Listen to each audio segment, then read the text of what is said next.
연금 공부하는 시간입니다. 이재섭 박사의 연금 이야기, 이 정도 가칭을 달고 오늘이 6번째든가요? 아마 그렇죠. 박사님 어서 네, 오십시오. 네. 안녕하십니까. 그동안 쭉 얘기를 해왔고 지난 시간에는 공무원 연금, 군인 연금, 이른바 특수직역들에 대해서 재정에서 얼마큼까지 어떻게 왜 계속 보장을 지원을 해줘야 되느냐. 물론 시시콜콜이 따져보면 그럴 사정이 없지는 않으나 국민 대다수의 정서가 상당히 좋지 않다는 건 알고 계실 거고요. 아마 그것은 공무원이나 군인 사회에서 그동안 많은 독직 또 부당함 이런 것들이 있어 왔기 때문에 우리가 싱가포르 수준의 청렴하고도 우수한 공직사회를 만약에 유지해 온다면 그거 가지고 트집 잡을 사람은 아마 크게 줄어들지 않을까 싶고요. 네, 맞습니다. 실은 또 싱가포르 같은 데서는 공무원이 가장 보수가 높기도 합니다. 네. 그렇다고 보수 내려라 그렇게 말하는 싱가포르 주민은 저는 없는 걸로 알고 있는데 우리는 이제 그런 점을 좀 반성 겸 어쨌거나 연금 현재 시스템이 그렇게 돼 있으니까 오늘 나눌 얘기는 연금은 과연 연금에 돈을 붓는 사람들이 모아놓은 그 안에서만 해결을 해야 하느냐 아니면 소득 재분배라거나 연금의 혜택을 받지 못하고 있는 사람들에 대한 복지 차원에서라도 정부 재정에서 즉 나라 돈 우리가 낸 세금에서 얼마를 덜어서 연금에다가 좀 도와주는 거 과연 무엇이 맞겠느냐.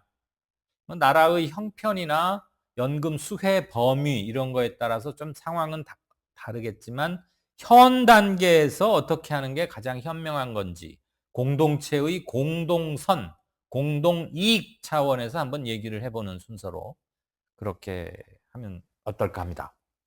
자, 일단 공적연금이라는 것은 낸 만큼 받아가는 제도입니까? 결론부터 말씀드리면은 그렇지 않다고 말씀드릴 수 있습니다. 이게 예, 낸 만큼 받아가는 연금은 우리가 주로 얘기하는 쉽게 얘기하는 개인연금, 예, 시장에서 구매하는 개인연금은 낸 만큼 받아가는 제도죠. 예, 그런데 이제 공적연금은 받아가는 원리가 좀 운영하는 원리가 좀 다릅니다. 네, 예예. 그래서 공적연금은 개인연금은 낸 만큼 받아가는 원리, 그러니까 수지상등의 원칙이라고 할까요? 어떤 그런 내고 받는 것이 균형을 이루는 그런 것이 인제 원칙인데, 공적연금은 사회적 적절성의 원칙, 인제 좀 어려운 말인 것 같은데, 그런데 이게 사회적으로 연금 보험료의 수준이나 받아가는 연금의 수준이 사회적으로 적절한 수준으로 책정이 돼야 된다 하는 거가. 그러니까 적정한 수준의 이 노후소득 보장을 해야 된다 하는 어떤 그런 것이 가장 첫 번째 되는 원칙이라 이렇게 말씀을 드릴 수가 있습니다. 그 적정한 음. 수준이 이제 문제가 될 텐데 그렇죠. 예. 어느 선에서 그 선이 정해져야 사회 공동체 다수가 큰 이견 없이 합의할 수 있는가. 만약에 지나치게 그게 낮거나 높아버리면 이럴 경우에는 저쪽에서 이럴 경우에는 반대측에서 반론과 함께 반드시 형평성 논란이 제기될 수밖에 없기 때문에 그 맞습니다. 예. 조절이 가장 어려운 게 아닌가 싶어요. 정말 어렵습니다. 네. 그렇다고 그것을 국민투표로 정하기도 참 힘든 일이고 네. 설령 국민투표로 정한다고 해도 내용 자체가 복잡하고 어려워서 네. 대통령을 A를 뽑을까 B를 뽑을까 이런 국민투표는 비교적 심플한데 또는 개헌을 이 방안으로 할까 이 방안으로 할까 이런 건 괜찮은데 재정에서 나라 돈에서 연금에다가 얼마쯤 몇십 프로를 부담하는 게 좋으냐를 가지고 국민투표는 힘들고 결국은 그런 점에서 전문가들의 역할이 대단히 음. 중요한데 어, 제가 이 대목에서 하나 질문을 좀 드리고 싶은 게 우선 지금 우리 국민 전체가 가입돼 원래는 의무적으로 가입하게 돼 있죠. 이제 뭐 소득이 없거나 그래서 가입이 힘들거나 안 되는 분도 있지만 국민연금이 가장 범위도 크고 사람들의 큰 관심사이고 그리고 뭐 공무원연금, 사학연금, 군인연금 등등등 특수 직종, 직역에 따른 각자의 연금이 있는데 현재로서는 국민연금에 재정에서 들어오는 것은 무시해도 좋을 만큼 아주 극소입니다. 잖아요. 그렇죠. 한 1%가 안 예, 될 그 겁니다. 네. 1%도 채 안 되기 네네네. 때문에 네. 그건 재정의 도움을 받고 음. 있다고 말할 수조차 없는 것이고. 근데 이 뭐 공무원, 뭐 사립학교 교원, 군인 등등에게는 꽤 많이 지급이 되고 있어요. 그래서 이 문제를 계속 이렇게 갈 수는 없는 거고, 이 사람들도 다 국민일 터이니까 통합적으로 국민연금의 틀 안으로 흡수를 하고, 공무원이나 군인들이 갖고 있는 몇 가지 특수성, 이르면 뭐 퇴직금의 문제, 이런 것들은 다른 방식으로 이들에게 경제적 보상을 하면 국민 통합과 연금을 둘러싼 논의 과정에서 국민들의 불만이 좀 줄어들지 않을까 하는 생각을 여러분들도 하고 계신 것으로 알고 있고, 솔직히 저도 국민연금 관련 출입 기자를 꽤 오래전부터 했지만 그때부터도 가졌던 생각인데 전문가께 한번 음. 여쭙습니다. 제가 뭐 전적으로 일단은 동의를 하고요. 예. 이제 일반적으로는 이제 특수직영연금을 국민연금과 통합해야 된다는 주장을 할 때 예. 그것을 이제 공무원연금 같은 그 특수직영연금의 그 특권 또는 그 과도한 정부의 재정 지원 때문에 인제 통합해야 된다는 이제 그런 그 주장이 거의 네. 대부분을 차지하는데 네. 저는 뭐 그거에 대해서 반대하는 건 아니고요. 예. 그걸 부인하는 건 아닌데 접근 방법이 정말 제대로 된 비교 또 같은 건 같게 다른 건 다르게 서로 비교하고 차이 나는 부분은 나야 되는 부분은 이제 나게 만들고 또 같아야 되는 부분은 같게 만들어야 된다는 그런 대원칙 때문에 저는 그 공적연금 중에서 특수연금과 국민연금을 통합해야 된다고 저는 음.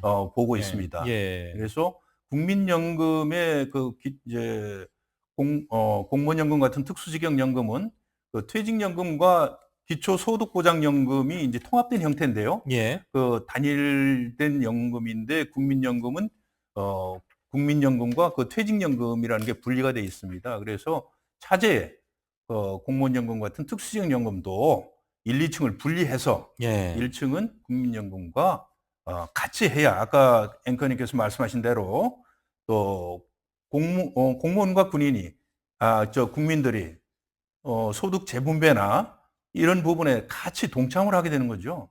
그래서 동질성을 유지할 수가 있고 그다음에 인제 뭐 공무원이나 군인이나 사립학교 교원이나 이런 분들의 어떤 지위상의 어떤 특수성이 있습니다. 이제 그런 부분들 유리한 점도 있고 불리한 점도 있는데 그런 부분들에 대해서는 직영연금에서 네. 잘 풀어나가자. 그렇죠. 좀 불리한 부분은 쪼끔 더 높여 주고 예. 또 유리한 부분은 좀 낮춰 주고 하는 그런 것을 특수직영연금에서 얼마든지 할 수가 있는 거니까. 예. 그렇게 하기 위해서는 절대적으로 구조 개혁이 필요하고 네. 밑에 부분은 국민연금과 통합을 하는 것이 공무원을 위해서도 좋고 맞습니다. 국민을 위해서도 좋다. 저는 그렇게 봅니다. 그런데 그 구조 개혁이 왜 이렇게 잘 안 되고 있는 겁니까? 여러 가지 원인이 있겠죠. 근데 인제 옛날에는 공무원연금 같은 그 특수직영연금이 사실은 좀 그 연금 측면에서만 보면 굉장히 과도하게 좀 수혜적인 측면이 있었습니다. 근데 인제 그럴 만한 또 역사적 배경이 있다고 합니다. 그건 뭐냐면은 과거에 국민 발전에 공무원들이 뭐 기여를 하는데 예. 그분들의 보수를 굉장히 낮게 책정을 했어요. 왜냐하면은 그분들의 보수를 높이면은 그다음 해에 국민들 근로자들의 임금 인상이 기준이 됩니다. 예. 그래서 계속 낮춘 대신에 연금으로 그걸 보상을 해준 측면이 있어요. 그렇기 때문에 인제 낮은 임금에 대한 보상이라고 이렇게 얘기를 하고 또 일면 또 그런 점이 충분히 있습니다. 이제 그런 게 또 하나 있고 또 하나는 구조 개혁할 땐 틀림없이 뭐가 따르냐면은 그 전환 비용이라는 게 따릅니다. 예. 예를 들어서 인제 그 구조를 바꿔 가지고 이제 공무원들을 이제 국민연금에 편입을 시키게 되면은 신규 공무원들이 예를 들어서 인제 국민연금에 편입된다면 그분들이 내는 보험료는 국민연금 쪽으로 납부를 하게 되죠. 그렇죠. 여러 가지 인제 다른 방법이 있을 수 있겠지만 예. 기본적으로 생각하면은 그랬을 때 공무원 연금 수급자들에게 지출해야 되는 매년 그 연금 비용에 대한 것은 국가가 과도하게 또 부담을 해야 되는 예. 당장에 이제 그런 문제들이 생기니까 그 전환 비용이 과도하니까 당장에 깜짝 놀라서 이제 그걸 또 시행 못하는 부분도 있고 또 하나는 알겠습니다. 공무원들이 보이지 않게 공무원들이 이제 국민들하고 이제 같이 통합을 하게 되면은 국민들의 국민연금 가입자들의 평균 소득이 좀 낮지 않습니까? 공무원들보다.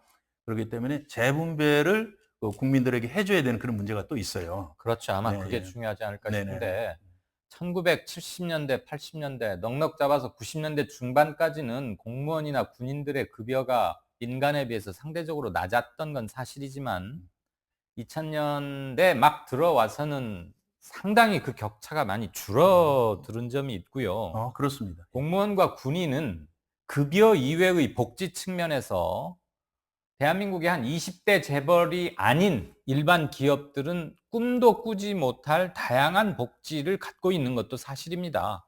그런 것들도 다 공무원이나 군인의 총보수, 총수입 개념으로 계산을 한다면 저는 이들이 국민 정서를 해칠 만큼의 특혜를 받아온 건 명백한 사실이다. 그리고 약 2004년 내지 2005년경부터 공무원과 군인들의 급여가 민간과 격차가 크게 줄어들기 시작할 때, 그래서 그들의 공무원이나 군인들의 급여 인상률이 그 이듬해에 민간의 급여 인상률 또는 물가 인상 이런 걸 고려해서 제한하던, 억지로 많이 높이지 않게 하던 시절은 끝났기 때문에 이미 그때 두 직역 간의 연금 체계를 통합하는 작업을 시작했어야 한다고 보는데, 그로부터도 15년 정도, 최소한 15년 정도 업무를, 저는 직무를 유기했다고 생각합니다. 솔직히 말해서 이건 귀찮아서 보건복지부 장관이나 국방부 장관이나 교육부 장관이나 아유 내 임기 때는 그냥 넘어가고 다음에 좀 어떻게 잘하지, 솔직히 그런 식으로 일해왔던 거 아닌가. 요즘은 정보가 다 공개되기 때문에 이런 사정을 국민들이 다 알아요. 잘 아시겠지만. 그래서 더더욱 두 특수직역연금에 대한 반감이 있다는 것을 연금 관계자는 물론이고 공무원 군인들도 본인들도 뚜렷하게 각성을 해야 된다고 봅니다. 예전에 설계할 때 매달 얼마씩 붓고 나중에는 뭐 플러스 해서 얼마큼 주기로 했으니까 그거 반드시 내시오. 그렇기 때문에 지금 재정에서 몇 조씩 펑펑펑 가고 있는 사이에 국민연금의 소득 대체율이나 지급률은 그거에 비해서 안 되는 것도 사실이니까 저는 이 대목에서는 어느 한쪽에서 대단한 대오각성과 그런 게 꼭 필요한 게 아닌가. 그렇지 않으면 정서적 융합은 대단히 힘들다는 생각을 시청자 여러분께 참고로 드리고요. 차라리 이런 부분은 제가 토론을 했으면 좋겠는데, 자, 그럼 뭐 넘어가고요. 사람들이 지금 제일 궁금해하고 국민연금에 대해서 물음표를 갖는 것 또는 가장 많이 원하는 것은 적정 노후 소득이 안 된다는 거 아닙니까? 네, 쌈짓돈 연금 소리 좀 제발 안 들어야 하는데, 그렇게 하려면 즉 국민연금에다가 기초연금 정도만 받아서 최소한의 삶은 영위되고 최소한의 문화생활도 좀 한번 하고 한 달에 두세 번 외식 정도도 할 만큼, 그거 그렇게 호사스럽고 욕먹을 삶은 아닌 것 같은데, 그걸 보장하려면 나가는 돈, 그러니까 연금으로 주는 돈이 국민연금 가입자들로부터 매달 받는 돈보다 훨씬 많아버리면 이거 안 되잖아요. 이럴 때 어떻게 해결해야 됩니까? 잘 말씀하셨습니다. 아까 공적연금이 개인연금 같은 사적연금과 가장 다른 점이 예. 사회적 적절성을 부응할 수 있는 연금 수준, 그러니까 예. 적정한 연금 수준을 목표로 해서 연금을 설계해야 되는데요. 지금 이제 초기에 국민연금이 들어왔을 때에는 가입자들이 전체적으로 물리적으로 적정한 수준의 연금 가입 기간을 확보할 수가 없습니다. 예. 88년도 들어왔기 때문에 근로자들 10인 이상 기업의 근로자들, 저도 거기에 해당되는데 지금까지 가입한 게 31년밖에 안 됩니다. 더 이상 가입할 수도 없고 이제 거기서 퇴출이 됐거든요. 예. 그러면은 뭐 다양한 이제 사회 진출이 늦는다든가 아니면 비정규직이라든가 아니면 파산을 했다든가 실업을 했다든가 조기 퇴직을 했다든가 이런 다양한 사람들 또 영세 자영업자들 이런 분들은 연금을 꾸준하게 적절하게 가입을 못 합니다. 아까 납부 예외가 된다든가 이제 그런 것 때문에 그래서 지금 재작년에 처음으로 연금 수급자가 된 분들의 평균 재직 기간이 17년밖에 안 되거든요. 예. 그렇다면 그분들에게 적정한 수준의 연금 급여를 확보시킬 수 있는 방법은 수익비를 높여주는 수밖에 없어요. 낸 것보다 받아가는 것을 그 수익비라고 하거든요. 보험료를 낸 것분에 받아가는 그 비율. 내가 총 네. 10,000원을 냈는데 네. 나중에 20,000원을 받아가면 수익비가 이익이 되는 2배인 거죠. 네, 이익이죠. 그렇습니다. 예, 예, 예. 예. 그래서 지금 현재 작년에 이제 국민연금 연구원에서 발표한 이제 수익비가 있는데요. 국민연금 가입자들의 평균 소득을 가지고 있는 가입자들이 1.8배, 음흠. 그러니까 낸 돈보다 받는 돈이 1.8배 정도를 받아간다. 평균적으로 이렇게 봅니다. 예. 근데 이제 정의당의 윤소아 의원이 거기에 좀 이의 제기를 하고 그보다 더 받아간다. 왜냐하면은 당사자가 사망했을 때 유족들이 받는 연금, 유족연금까지 포함해야 된다. 그러면은 이 2.6배 정도가 된다. 이렇게 되거든요. 그리고 국민연금이 지금 실질적으로 평균 소득자가 낸 보험료보다 받아가는 연금이 2.6배 정도가 되는 게 사실입니다. 예. 또 공무원연금 같은 특수직영연금도 뭐 2배 이상의 수익비를 가지고 있고요. 근데 뭐 수익비 차원에서만 보면은 비슷합니다. 예. 이제 그런 것이 최근에 네네. 공무원연금을 현격하게 조정을 해서 지금 많이 줄어서 비슷해진 거죠. 예, 이제. 그렇습니다. 예. 예, 예. 개혁 전에는 좀 네네. 차이가 났었죠. 예, 예, 예. 그렇습니다.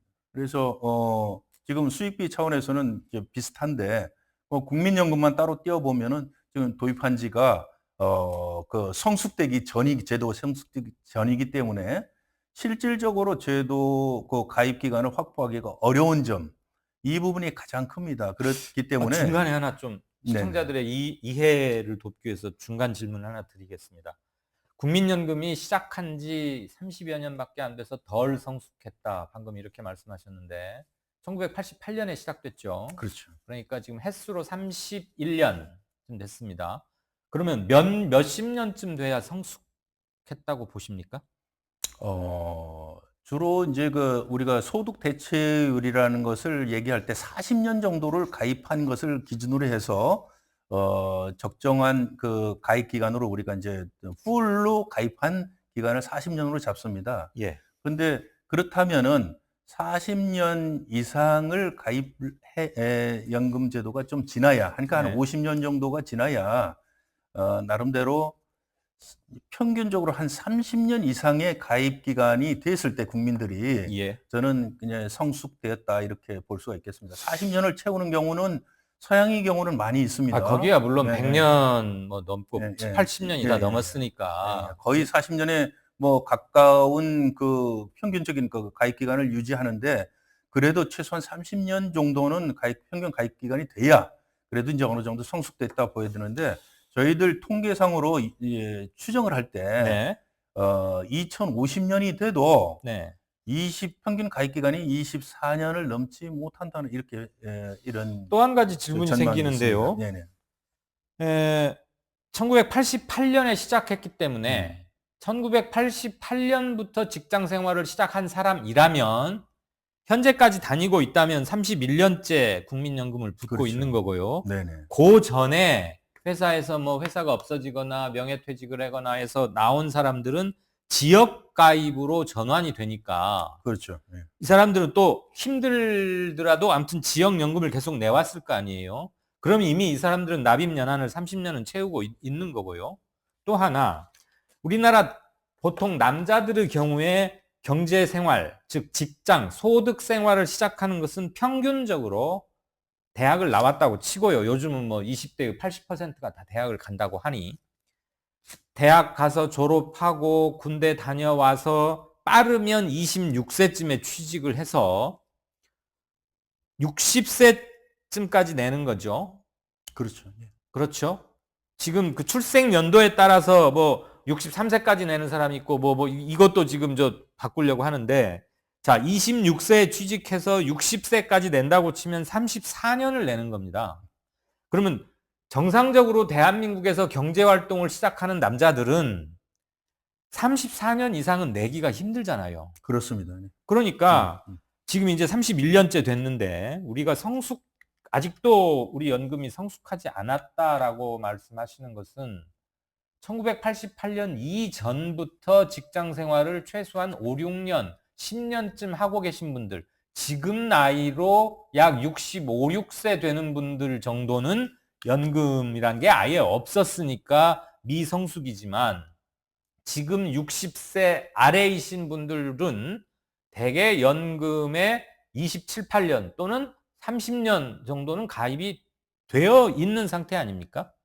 그렇다고 보면은 우리가 자꾸만 아직도 미성숙하다 이것을 강조하는 것은 조금 지나친 게 아닌가 하는 의문이 드는데요. 그런 생각도 드실 수 있는데요. 실질적으로 처음에 88년도에 도입됐을 때는 10인 이상을 고용한 네. 기업의 근로자들을 대상으로 음흠. 연금 제도가 도입됐고, 그 뒤에 이제 5인 이상 이렇게 1인 이상 이렇게 올라갔고요. 또 농어촌 이렇게 이제 95년도에 확대됐고, 예. 또 99년도 4월 달 돼서 도시 자영업자들 예. 이런 분들 비정규직이나 이런 분까지 포함해서 그렇다고 보면은 그래서 20년. 99년도에 사실 전 국민 의무 가입이 시행됐다고 보고요. 그래서 그때부터 하면은 사실 전 국민 연금은 20년이 된 거죠. 20년. 네네. 그럼 앞으로도 최소한 한 15년 정도는 좀 더 있어야 예. 거의 모든 국민이 일단 연금 혜택 범위 안으로 들어오게 들어온다. 된다. 네, 예. 그렇게 되겠습니다. 자, 아까 하시던 말씀 계속 이어가 주시죠. 왜냐하면 이게 굉장히 민감한 문제고 국민연금은 가입 기간이 굉장히 결정적으로 중요한 것이기 때문에. 네네. 예. 예. 그래서 아까 어떤 걸 말씀했죠? 우리 적정 소득에 대해서 그렇죠. 말씀하셨나요? 적정 노후 소득을 예. 보장하려면 몇 가지 방법이 있을 텐데 어느 게 좋을지. 그러니까 적정 노후 소득이 이제 우리가 통계청이나 네. 국민연금공단에서 연구원에서 매년 조사를 해서 이제 보도를 하는데, 통계청 2018년도에 통계청의 1인 가구의 예. 최소 소득 필요한 최소 소득이 한 106만 원, 그다음에 적정 소득을 한 160만 원이라고 이렇게 보도를 했고요. 예. 국민연금에서 조사한 것도 거의 대동소이합니다. 그러면은 저희들이 이제 사회적으로 적정한 수준이다 했을 때 사실은 적정한 소득 정도로 하면 딱 좋겠지만은 사실은 그거는 좀 우리로서는 상당히 무리한 수준이고, 예. 그러면 최소 소득이 이제 106만 원이라면은 국민연금하고 예. 기초연금이 공적연금이니까 그렇죠. 두 개를 합쳐서 한 106만 원 정도는 넘기는 것을 우리가 공적연금의 목표로 해야 되지 않겠냐. 예. 저는 개인적으로 그렇게 생각하고. 지금 현재 물가 기준으로 네네, 말씀하시는 그렇습니다. 거예요. 네네. 네. 예, 이렇게 생각을 합니다. 그런데 지금 우리가 국민연금의 평균 수급이 한 40만 원이 안 됩니다.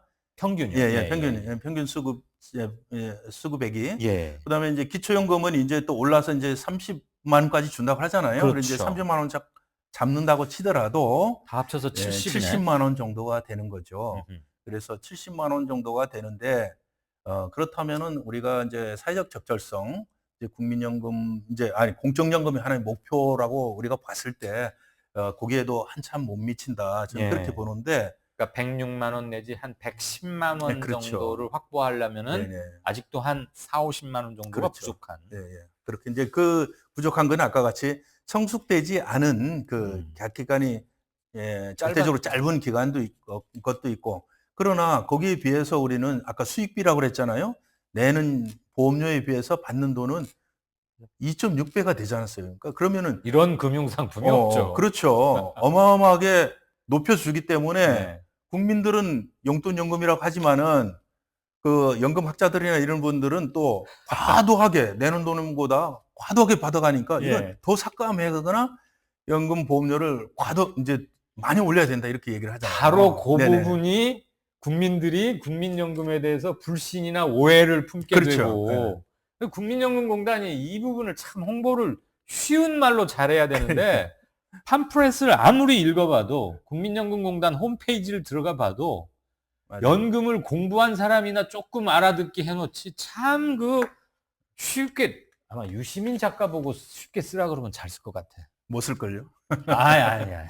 이 사람들은 몇십 년을 눈만 뜨면은 국민연금 회사에서 연금공단에서 일하느라고 용어를 쓰는 것이 그냥 밥 먹듯 화돼 있어서 거기에서 번역을 해줘야 된다니까. 이게 말이 안 돼요. 자, 그래서 예. 그런데 이게 이제 쉽게 말씀드리면은 실질적으로 내는 돈보다 받는 돈이 예. 2.6배나 되도록 너무 많다, 그렇게 이거지. 주는데 예. 과하게 주는데도 실질적으로 국민들이 받는 돈은 용돈연금이다. 그러니까 실제. 한쪽에서는 전문가들은 예. 야 이거 너무 많이 주는 거 아니야? 예, 그렇죠. 받는 사람은 이거 뭐야? 에게 이 돈 가지고 뭘 하라고? 예. 이 그렇죠. 문제가 그래서 이제 요 부분을 잘 오늘 그 대화의 주제인데요. 가장 예. 예민한 부분인데 예. 자, 그러면은 낸 만큼 받아가야 된다는 어떤 관점에서 보면은 예. 이거는 정말로 있을 수 없는 과도한 예. 그 급여를 주는 겁니다. 예. 그러면은 이게 개인연금 같으면 그 보험사가 완전히 파산해야 되는 거죠. 몇 년 만에 파산돼야 되는 거죠. 아니면 예. 다른데 엄청나게 투자를 잘해서 몇십 배의 수입을 올려가지고 그런 방법이 있겠습니까? 없죠. 그래서 그게 절대 안 됩니다. 그러나 그렇죠. 거꾸로 공적연금의 시각에서 보면은 아까 예. 같이 공적연금은 어떤 여러 가지 정책 수단을 동원해서 적정한 노후소득을 보장하는 것이 목표다. 이렇게 했을 때 적정한 노후소득 보장을 보장하고 있느냐 측면에서 국민연금은 한참 못 미치잖아요. 그죠? 그렇죠. 예.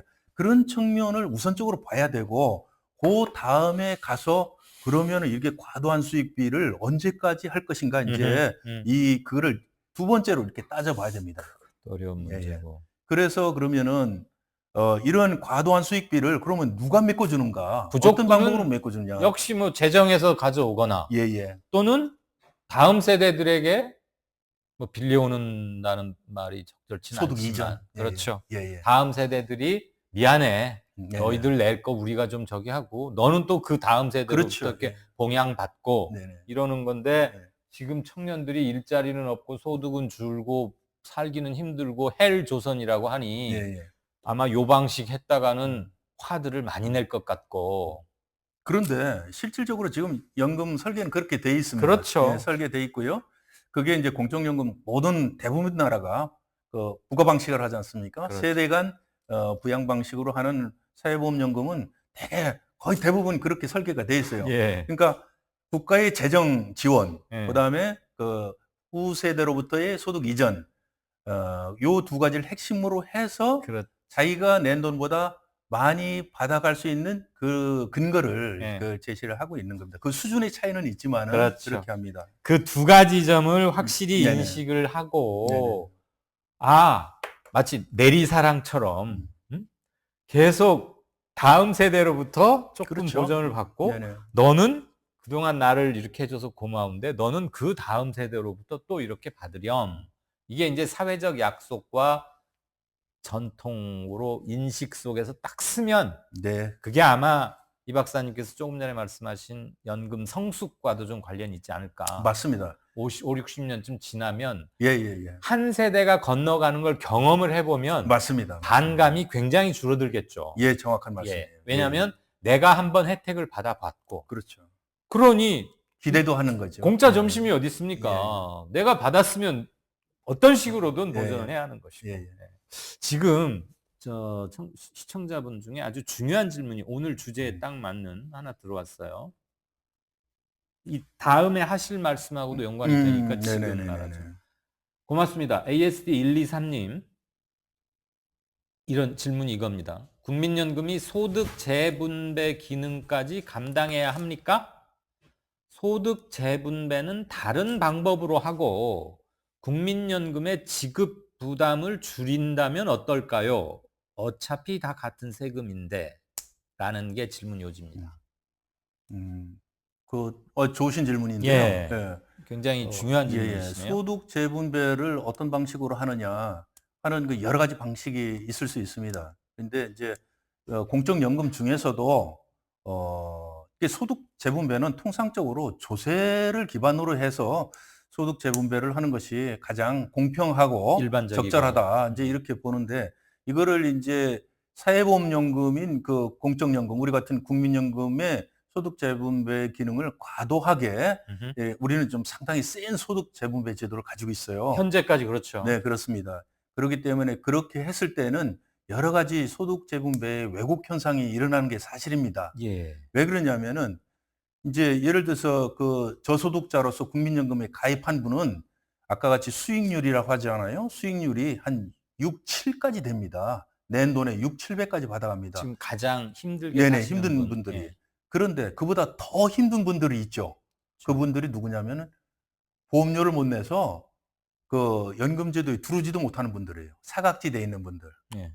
그런 분들은 가장 소득 재분배를 많이 받아야 제일 많이 받아야 될 그렇지. 분들이 소득 재분배에서 완전히 제외되는 겁니다. 음. 그래서 인제 그게 사회보험연금에서 소득 재분배를 과도하게 했을 때 음흠.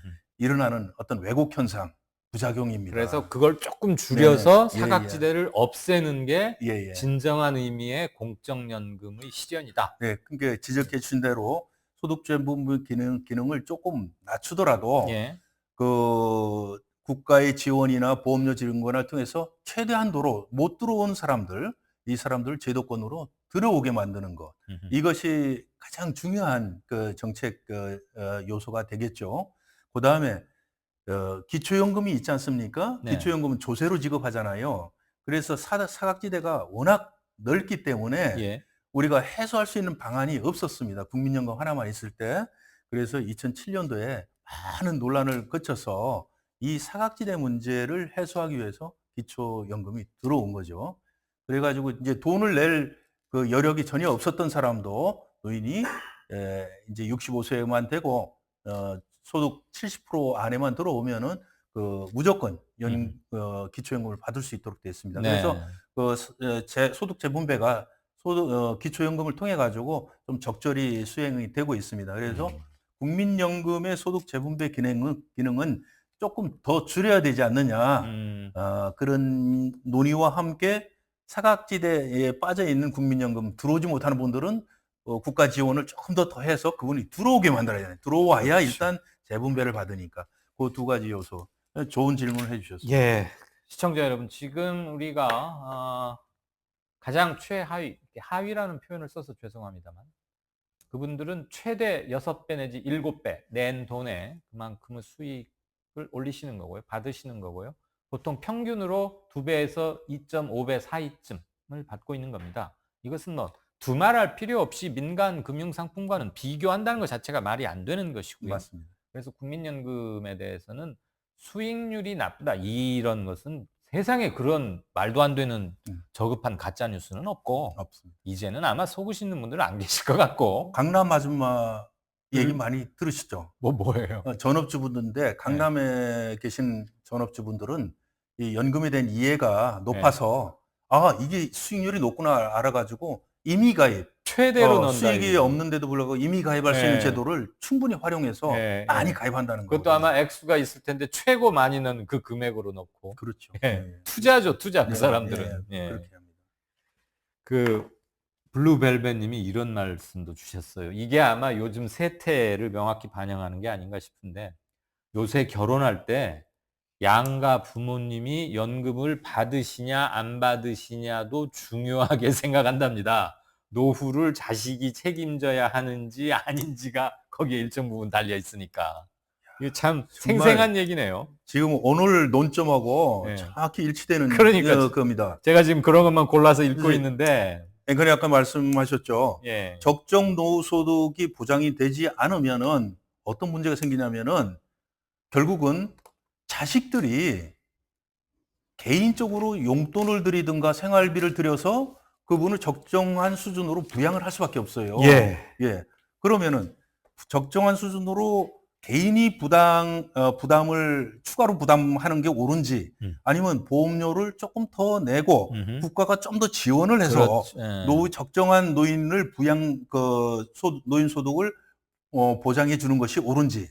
그래서 저는 후자라고 생각합니다. 예. 왜냐하면 산업사회에서는 개인 효도가 아니라 국가 사회적 효도의 제도로서 공적연금을 만들어 놨기 때문에 그렇죠. 예. 그렇게 되면 그 사람은 또 후세대에서도 그렇게 되는 그렇죠. 거죠. 그리고 예. 이미 문재인 케어에서 치매를 국가가 관리하겠다고 이렇게 선포를 네, 했으니까 그렇죠. 넓은 의미로 보자면 네. 건강보험도 그렇게 하는 것처럼 예, 공적연금도 봉양, 맞습니다. 네. 예, 공적연금 네. 역시도 그 개념을 확대 적용해도 크게 틀리지는 않을 것이다. 네. 이런 생각을 두고 오늘 시간도 좀 됐고 해서 마지막으로 오늘의 얘기를 집약할 수 있는 질문을 드리고 정리하는 것으로 네. 일단 아쉽지만 자, 현재는 최소한 2.56배 정도의 우리가 수익비, 그러니까 돈은 한 200, 낸 거는 100만 원쯤 냈어요. 평생 30년간. 근데 나중에 받는 거 다 따져보니까 최소한 250만 원, 270, 80만 원을 받고 있어요. 그러면 이렇게 2배 이상의 수익비로 계속 연금을 받아가는 것이 첫 번째, 과연 적정하냐? 두 번째, 이게 참 중요할 텐데, 지속 가능하냐? 네네. 좋더라도 지속 가능하지 않으면 안 되는 거잖아요. 네. 어떤 견해를 네. 갖고 계십니까? 저는 아까 뭐 계속 말씀드리는 것이 네. 공적연금의 가장 1차적인 그 목표, 예. 그거는 적정소득 보장이다. 예. 그래서 적정소득 보장의 수준이 어떤 정도가 돼야 되고 또 어떤 방법으로 적정소득을 보정해야 되는가 하는 것은 그 사회의 특성이 있고 여러 가지 연금제도의 특성, 그다음에 뭐 소득의 창출 방안 뭐 여러 가지가 있으니까 연금 설계를 할 때나 개혁을 할 때 거기에 대해서 초점을 맞춰 가지고서 연금 학자들이나 정치인들이 다 정말 논의를 해야 됩니다. 예. 그런데 연금 개혁할 때 그것을 논의하는 것을 거의 봐본 적이 없어요. 예. 뭐 말만 살짝 하고 지나가죠. 대개 낸 돈보다 받아가는 돈이 너무 많다. 뭐 하고 또 다른 쪽에서는 용돈 점검이다. 이렇게 대립만 하잖아요. 아니, 그런데 전문가들이 모여서도 그런 기본적인 얘기 가지고 그렇습니다. 쌈박질을 합니까? 예, 예, 예. 그래서 이제 그게 왜 전문가예요? 그럼? 공적연금에 대한 기본적 이해가 예. 좀 저는 부족하다. 이건 좀 괜히 좀 드리는 말씀인데 예, 참 예. 그런 느낌도 많이 들고요. 그건 참 그래서 이제 아쉽네요. 그래서 예. 저희들이 뭐 최소한 아까 106만 원이라든가 그러면 국민연금하고 기초연금 합쳐서 106만 원 수준은 좀 우리가 타겟으로 예. 한번 놓고 그러면은 하는 게 좋냐. 그게 부당하다면은 왜 부당한지를 논의해서 그러면 한 90만 원이 좋겠다. 아니면 120만 원이 좋겠다. 이것을 좀 어느 정도 합의를 놓고 어떤 방법으로 그것을 추구할 것인가. 이런 게 이제 방법이 논의돼야 되는데 사실은 2.6배 수준은 과한 거예요. 예. 그런데 저는 왜 그게 타당하다고 보냐면 아까 같이 연금 성숙도 이게 이제 전 국민 연금이 된 지 20년밖에 안 됐습니다. 그리고 아까 연금 성숙도라는 게 꼭 기간만을 얘기하는 게 아니고 연금에 대한 이해, 신뢰도 그렇죠. 또 이런 것 신뢰도가 낮으면 가입을 퇴폐하는 경우가 주저하죠. 많잖아요. 이런 것들이 이제 충족되려면은 한 5-60년이 가야 돼요.